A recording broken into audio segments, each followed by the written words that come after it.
About a 20-mile ride. This is the first time I've ever ridden it any distance other than around the parking lot. Uh, did pretty good. Tires felt okay. They were a little rough at first for about the first 10 miles, and then I guess once the nubs started wearing off there, it felt pretty good after that. The only major thing I noticed was taking off in first gear. It almost felt like it was not slipping, but it felt like it was kind of skipping in and out of gear. Like the dogs on the shifter, dogs on the gear were barely touching each other, like it had a bent shift fork, or even if it was missing a tooth off of one of the gears, kind of sort of like that.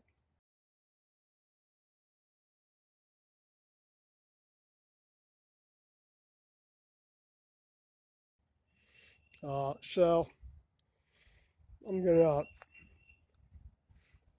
probably let him ride it around some, and or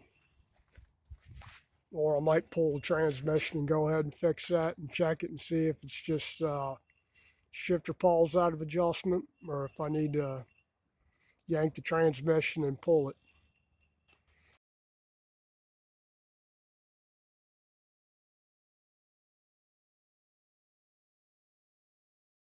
And one other major thing you should check on these things: the main drive gear, the pulley up under this cover here. Sometimes the big nut holding it on, I think it's like an inch and 7/8 nut, they'll come loose, and it'll start to wear the splines on the main drive gear.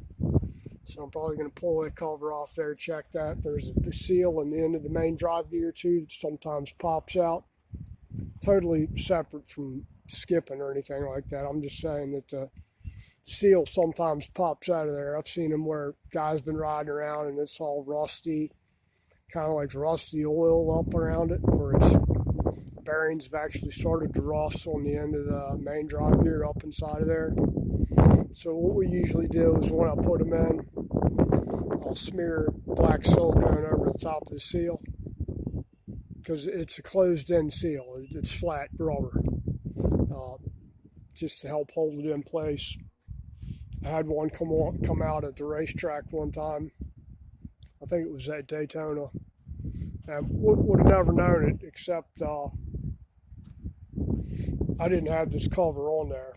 It was on a Buell, which uses the same motor really, but there's just a little bar that goes across. You can see the end of the gear. You can see the sprocket nut, main drive gear, all that in there. And just come off doing a practice and came in, was looking the bike over, and I was like, damn, where the hell is that seal at? And that's when I started putting black silicone over top of the seal to hold them in place.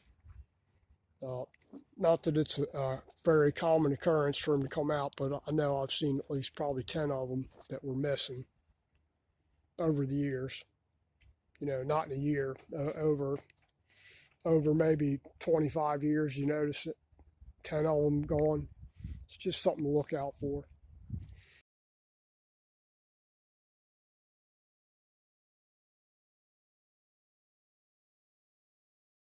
All in all, suspension feels good. Brakes are great. Hate these pegs. Those are the ones we had laying around,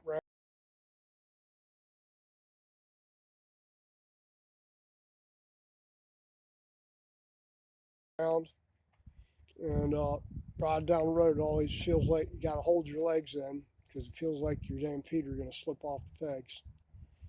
But all in all, it looks good. I don't see any oil except for residue that was on there before that I haven't washed off yet. So I need to spray it again because it's still pretty nasty up under there. Haven't changed the oil yet or the primary fluid. I need to change those. But other than that, it feels good. Other than the transmission, rocker boxes are dry, base gaskets are dry, uh, battery's charging 14.7. Still got to put the headlight in there. And probably going to have to do the high beam indicator bulb is out or something. It's probably out. It says little teeny bulbs up in there. They just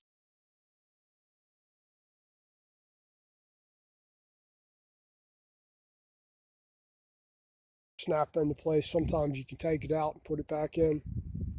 They're teeny bulbs and the contacts on them sometimes get loose. So often you can take them out and take a pair of needle nose and just pinch the end of the connector together and then stick the bulb back in there and they'll work. If you're going to do that, check all of them. Probably pull them all out and put dielectric grease on them. But like I said, front end feels good with the 20 weight in there. Brakes feel good. Just first gear, second gear doesn't do it, third gear, fourth, fifth. Or actually it did a couple of times in third gear, which would lead me to believe the damn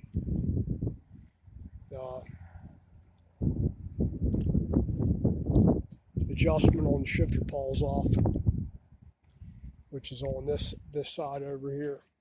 Of course it would be, that's where the shifter is. Where the shifter runs through here, it's mounted to the case on a plate that's kind of slotted, and it's got two fingers that sit in there like that on each side of it. And all you're going to do is pull the primary off. Yeah, that's all. Pull the primary off, or if you have the primary off, you always check them.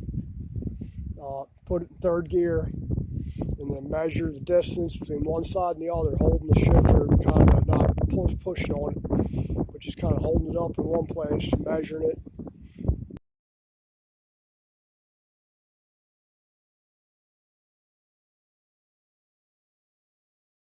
Moving it over and holding it down on the other side and measuring it, and they should both be equal.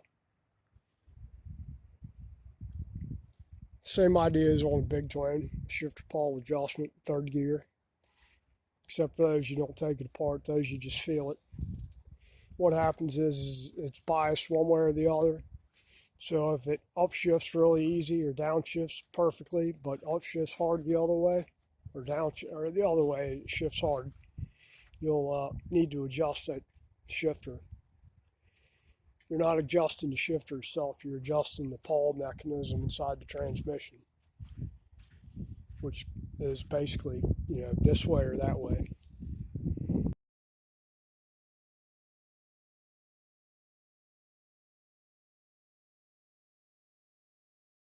And really, that's about it. I'm happy with it, other than the skipping thing, but we'll deal with that when we get to it.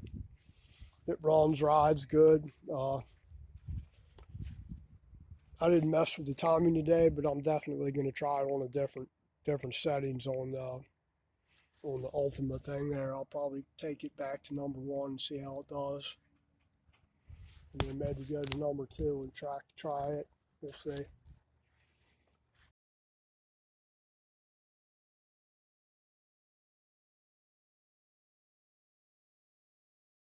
One thing at a time.